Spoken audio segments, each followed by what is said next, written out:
Pins will be sharing their earnings report on the 28th of October 2020, next Wednesday. So in this video, I want to share you my research if Pins will go up to $70 per share, or will Pins drop on the terrible earnings to $45 per share. So stick with me on this video. I'm going to share you everything I know to help you benefit to make that difficult decision.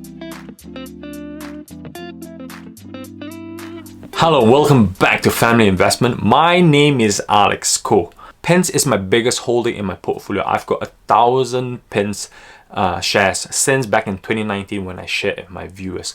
So if you're new here, please do stick with my video as I'm going to explain to you what will be happening before the pre-earnings. I should be sharing 6 key areas, okay? The first one. So before I jump into my topics of research, I just want to give a shout out to my sponsor, StockCard.io, which I use on a daily basis, and also use StockCard.io for my analysis in this research report. So I use the VIP premium account. It's really good. It helps me make decisions and gives me triggers on a daily basis via email to help me make that really key decision. Now I'm going to share with you my latest news in the last 3 quarters, what has happened to Pinterest. Pinterest has gone up 20% just last week alone. Why? Because Snap gone up 50%.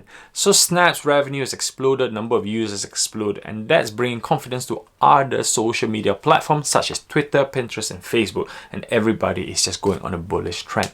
Snap has grew from about 250 million users, but do you know that Pinterest has got 400 million users, 400 to 450 million users, and that's still growing through this pandemic period.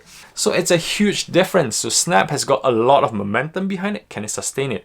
And Pinterest is just starting to gain its momentum again. And then the other news that Pinterest has shared is they've employed and they employed, or they've invited a new executive board called Salam Coleman, who used to be a Disney growth artist, meaning Disney's directive board. Pinterest are looking for growth, not just in the mom and pops area, but I think they want to grow in the millennial section. They want to encourage younger people to use Pinterest, because at the end of the day, Pinterest is a very family user-friendly platform. So I see they're trying to grow a different demographic of growth here, employing this former executive from Disney. Next, what am I expecting from the earnings on the 28th of October? The EPS are expected to be 0.02. Okay, so I want to see EPS of 0.1 or higher to sustain the $55 per share, else they'll be really regardlessly overvalued. And I want to see more grow user base. I want to see user base beyond 477 user base growth. If they think that they've attracted so much users away from Facebook, user base growth should be 477 million. That's what I'm expecting.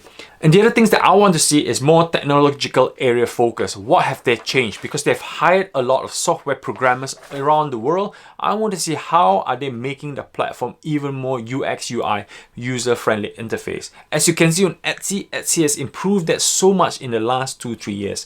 And Pinterest has so much to catch up in 2019. I want to see what they'll be rolling out in terms of the user interface to make it more user-friendly on your app, on your desktop, and how much time I will be spending on Pins.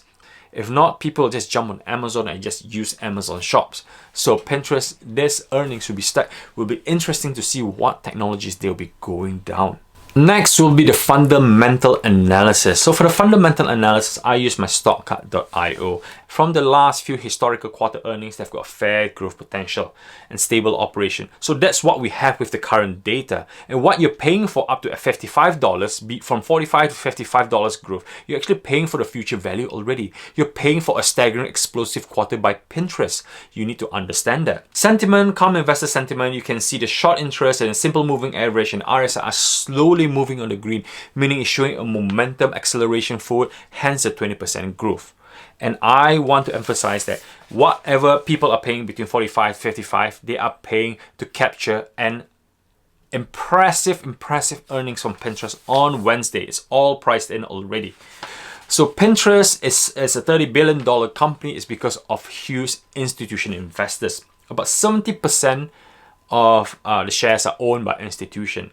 Most of them were the likes of Vanguard, Aeromark, M&As. And there were loads of movement recently, and even the likes of ARK investors are investing in Pinterest. Daily active users are growing, so this institution investor knows something that we don't know, and they're already on a bullish trend. So now for Graham's intrinsic calculation value. This is where I value how much Pinterest is worth at its current price. So to sustain the $55 per share, the EPS needs to be for the whole 2020. I'm talking the whole 2020, including Q4, it needs to be at 0.3. Okay, a total of 0.3. And if you look at the EPS that's expected to be coming in Q3 is 0.02. So it's a lot of headroom. So you need the whole total. They need to be a staggering 0.3 EPS to sustain. And not only that, they need to have an overall 60% growth in revenue, meaning last year they made 1.1 billion, and this year they need to make 1.8 billion in total to sustain that $55 per share.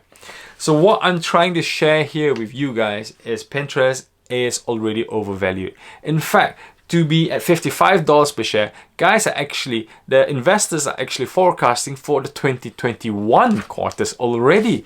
They're already going ahead of the game for next Q1 and Q2 2021, or else it's impossible to value Pinterest at $55 per share.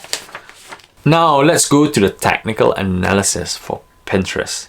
And for the technical analysis, I use the Fibonacci retracement tool to work out the support floors if they do fall, and which floor we should be watching out for. So as you can see on this chart that I'm going to show you, there's a very strong support line which has been established in the last 2 months, which is about $44 per share. So if $55 doesn't work out because of some hiccup in the earnings, then we should be falling back to the floor of $44 per share. Okay. And if not, if it gets even worse, then we should be looking at $37 per share, because there's a huge thesis that's been built around $37 mark and then 44. So that is my two base case. But then again, like I said, $55, they should sustain that $55 on the earnings if they do well. So if they do well on the earnings, $55 is just the life beyond 50 is justifiable. For me personally, Pinterest is my biggest shareholding. I'm very happy that I've got 1,000 shares with Pinterest. So $55 per share pricing in Q4 and also Q1 next year already.